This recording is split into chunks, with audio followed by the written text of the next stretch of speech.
Alright, this is episode 1 of albums I fuck with. So, I'm gonna tell you about an album I really fuck with. Dilla's Ruff Draft. Now, why do I fuck with this record? First of all, I love the beats. As a beat maker myself, I just, I don't know. I've tried so many times to reach this level of peak. This album. It's not really even an album, it's more of a LP, EP, whatever you want to call it. Basically, I really fuck with this album. The beats are some of the most unique, most abstract beats I think Dilla's ever made. You know, there's some pretty weird ones, and I think one track wasn't made by him. I think it was Crushing. That one was made by like a friend of his or something. I like that beat. You know, it's the most normal beat on that, but like the rest is just crazy. I've seen someone describe this album.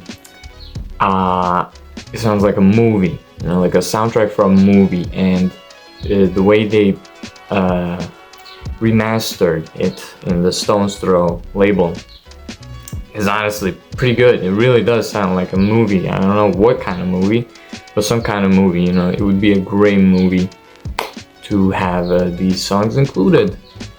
So, anyway, favorite tracks. This is pretty difficult. I'd say Let's Take It Back. It's an amazing intro, and sampling such a abstract record like Henry Kaiser's oh my god, I forgot what the song is called. It's something about life or whatever. That's a very weird song, you know. You nobody would really, like, your average hip-hop beat maker would skip this, you know. But Dilla, I don't know what he heard in that. And he somehow made such a banging intro track. Alright, and it just, I don't know, I tried recreating it. I don't know how the fuck you do it. It's crazy. So that's one of my favorite tracks. Second track I really fuck with, and is the best one I think on the entire album. It's Nothing Like This. Man, this fucking track. Let me tell you something. I first heard this around like 2 years ago or maybe. I didn't really fuck with it, you know. I was kind of starting out with listening to Dilla, you know, and everything. So I just kind of didn't fuck with it. I just thought it was like, what the fuck is this? Like, this kind of sucks, you know. I thought it was kind of shit. But as my brain expanded, my music taste expanded, it's one of my favorite tracks he's ever done. Oh my god, I love this track. It's genius, and it's on this little LP. Just he's something made in a week, you know, just like that, you know. It's I mean, just I'm speechless. So basically, the track is pretty simple. You got these like drums, and you got like a synth that appears every now and then. A very spacious kind of synth. Delayed vocals, you know. He kind of sings off grid, you know, very offbeat, but it's not too offbeat, so it sounds kind of, you know, a little back, a little forward, you know, and it's very interesting. And he has some kind of filter on his voice, but the sample is, I would never think of doing anything like that. Like taking that shit, what is the guy's name? Oh my god, something. It's a classical 70s, like a pretty generic rock song. No disrespect to the artist, but you know, that is just what it sounds like to me, you know. 70s rock song, whatever. It's like just the intro, it goes, you know, it's a decent loop, but I don't think there's really anything to sample in that song. And this guy just reversed it. Like, how do how do you even think of that? I know it's just a loop with a bit of a variation where it goes like ooh, you know, with like a kind of vocal, but how do you think of that? How do you think of that? I would shoot me in the left nut. I would never think of that. Like, it's the craziest track I've ever heard in my life. One of my favorites. I could just listen to the instrumental and it just wouldn't get repetitive. It's just the marvelous. So I don't know. There really is nothing like this song, literally. Okay, so enough about that track. I wanna talk about the rest. So you have the interludes, and I like the interludes. They're pretty funny, you know, very weird. Have some pretty interesting, very rare records. You know, this is probably also the rarest records I have ever seen used on a, you know, kind of project of Dilla's. You got some like Doctor No or whatever it's called, I forgot. And oh my god, this is so crazy. How the fuck do you find this? This guy is like a fucking maniac, like a, I don't know what you call it. Yeah, I love the interludes. You know, Take Notice is a great track. Intro is a bit too long, honestly. I think it might just be the longest track. It's like 4 minutes. It's a good track. Love the David Bowie drums, and the sample itself is also, there is a breakdown of it, and it's crazy how he did that. But yeah, that track, I really like it, but the intro is a bit too long. I think, you know, Guilty should start rapping a little sooner. It just like takes forever, you know. I don't know what are we waiting for? Nothing's gonna really change. It's just gonna. So yeah, I don't know what track. I feel like I'm skipping over some stuff, but you know, I did skip over maybe Reckless Driving. That's a cool track, I guess. I like the drums, you know. That's the only thing I really like about it. I like Make 'Em Envy, you know. I like when Dilla uses a famous band. The drum break comes from a Queen song, and it's at the very last, like, few seconds of the song. Like, that's just how much. That's a good lesson. Always listen to the record from beginning to end, because you always might find something. And I do that from ever since I found that out. I do that all the time now. So yeah, that's pretty fucking crazy, you know. So yeah, I like the drums. I like also the sample. You know, very simple beat. You know, you got your drums, you sample. You got the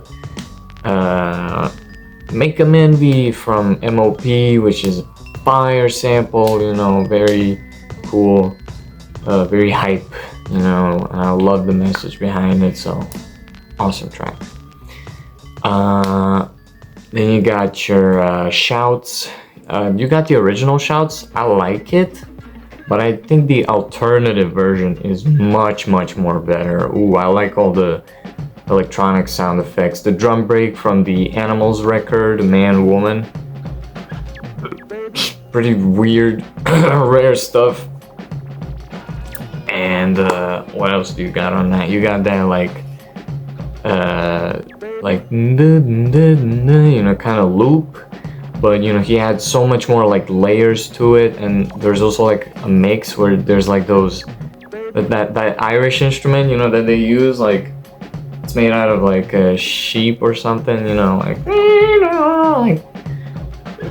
it's so crazy. How do you even think to make a beat out of that? I don't know. It's fire. I could just it's kind of a shame that it's only a shouts track, you know, just shouting out some cool people that he likes, you know.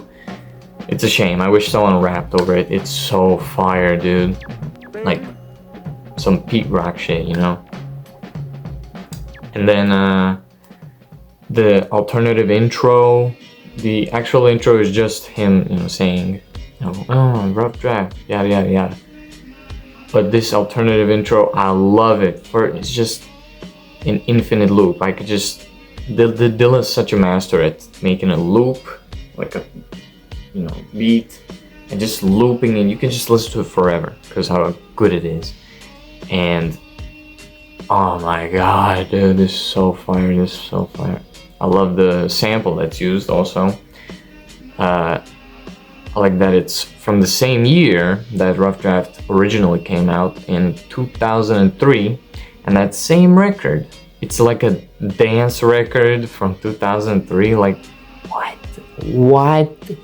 This guy is fucking insane. He just like, this is the most ahead of its time album ever, and no one is fucking talking about it. That's what pisses me off. No one's fucking mentioning this album. It was like, this is ahead of its time, this is ahead of its time.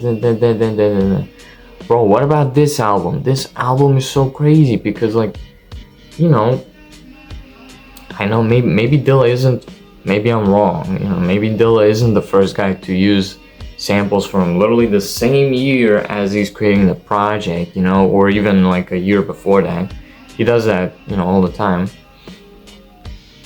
But like, I mean, it's crazy, and I don't know where the drums come from, but I love them. It's a simple doom, ka, doom, doom, ka, doom, doom, pattern, like, sick, awesome loop, love it, hype.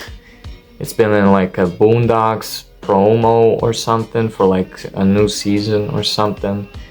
I thought it was in the show, but it didn't appear, so okay. And yeah, I think that's it. I'm gonna wrap it up there. I don't think I gotta talk about anything anymore. There's 3 versions. You got the original version, and that version is probably impossible to find because it's out of print, and it's very badly printed with some German label or whatever. I don't care. That one's pretty hard to find, but the most common version you can find is the Stone's Throw version, and it's super high quality, it's super well done. One of the tracks, Nothing Like This, also appears in a compilation on some Adult Swim album, and it's all got different mixes and everything. And then recently, in 2018 or something, we got the Dilla's mix, which is the original version that you can purchase, and it's fucking fire, dude. There's like little tidbits, that are different. I think mostly the major differences are probably Let's Take It Back, Nothing Like This, Wild, and that track. Oh my god, I forgot to mention Wild. Okay, I'm just gonna talk about Wild, and that's the end of this. This track is, as the title says, fucking wild. It's the sample is off of some very obscure record about like miniatures or something, like 1-minute songs by small artists. And this is like some kid, like, he's doing a cover of the Come On Feel the Noise song, and it's pretty offbeat, he's like, just banging the drums like a fucking retard or something. And it's pretty funny. I love it. It's a pretty funny track. And how the hell do you take this and turn it into such a fire beat, dude? It's fire. Dude, this beat is fire. And how did you turn it into that? Like, like, how? How do you do this? I don't know, man. It's so offbeat. He somehow made it on beat, and I don't know. He was probably using maybe Pro Tools, because if he was using an MPC, it would take him more than a week, because like that's pretty difficult, to get all that shit in time and to sound like that smooth. Sorry. So yeah, there's some other tracks, The Money, whatever. But yeah, I'm gonna wrap it up there. That was the first episode of albums I fuck with. So I'll see you in the next one. Bye bye.